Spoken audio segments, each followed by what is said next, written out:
One of the longest-serving photographers in the history of the Seattle Times is retiring after 56 years, which makes me look like a slacker. Yeah, you're just an intern, Dave. Take it away, Felix. Yeah, it's Greg Gilbert. He retired yesterday, August 22nd. Here it is, August 23rd. You're here to join us in person. Greg Gilbert, the living legend. What's it feel like to be hanging up your camera after 56 years? It's pretty strange. For 56 years, I was always thinking about the next assignment. We're driving around Seattle looking for a photo, and now I'll probably still be looking for a photo, but I won't be getting up in the morning and worrying about where I'm going to get or how I'm going to make it to the assignment on time, or even just driving there with the traffic being what it is. And it's much easier now. You're not doing daguerreotypes like you were originally doing That's for the right. Times back in the 1860s. No, That's the right. 1960s. That's right. You know, Yes. I always joke about this when I look in the archives for some story from during your career span. 90% of the time, I'll look at some big fire, staff photo, Greg Gilbert. The last person leaving Seattle, billboard, staff photo, Greg Gilbert. I'm not kidding. Like the Heats, that band that was big in the late 70s, they just had a resurgence a week or so ago. I looked at the old pictures. Staff photos, Greg Gilbert. You've taken pictures of everything that's happened in the last 56 years? 56 years. That's crazy. When I walked into the Times newsroom July 10th of 67, I had no idea I would still be there 56 years later. I had no future plans to retire, but most people, retire after 50 years, or I think the average person works at one job 4.5 years, something like that. But it was so much fun, I just never wanted to quit. It was just, every day was different, and you met all kinds of fascinating, wonderful people. It was a great job, probably one of the luckiest jobs of anybody's ever had. Absolutely. And for me, I've worked in the TV medium, I've worked in the radio medium.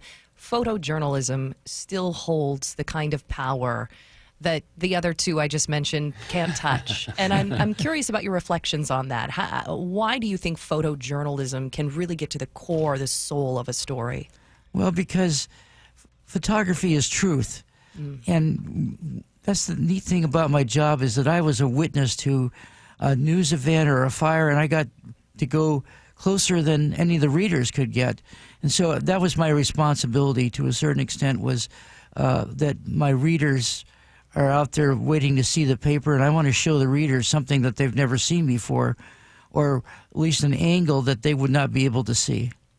I remember from when I was doing street reporting and some assignments in other countries, that the photographers were always the craziest people in the press gaggle, because of just that. They had to get as close as possible, and they didn't care. I remember, and it was terrifying, because we were driving through southeastern Turkey when some kind of insurrection was going on, and a photographer hitched a ride with us, and we were stopped by a checkpoint.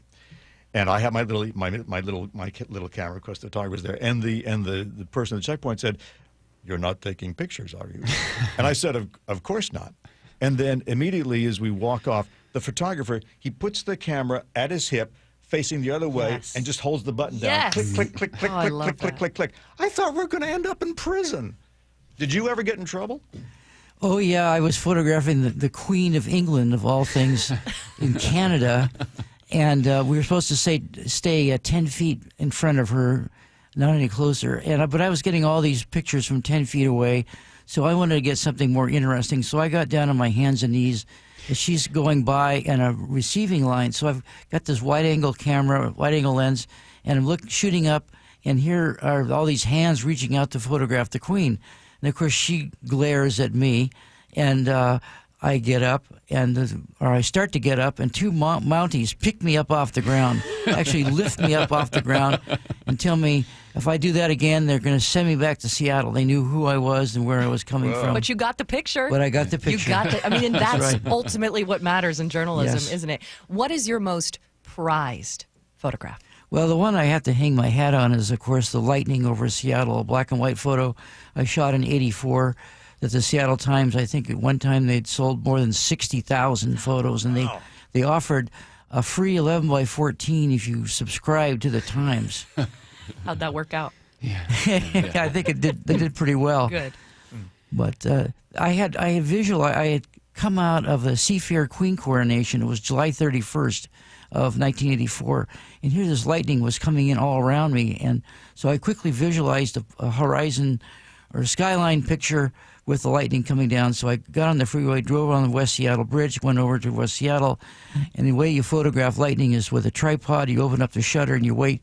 I was sure that by the time I got over there, the lightning would be gone. No, it went on for another half an hour. So I lucked out. I've had a lot of lucky pictures, but I don't think you're particularly lucky unless you plan your luck to a certain extent. That's what I was going to say. You said something there where you said you saw it before you took. You almost visualized your photograph before. Is that key to being a successful photographer? Is the visualization of what you want?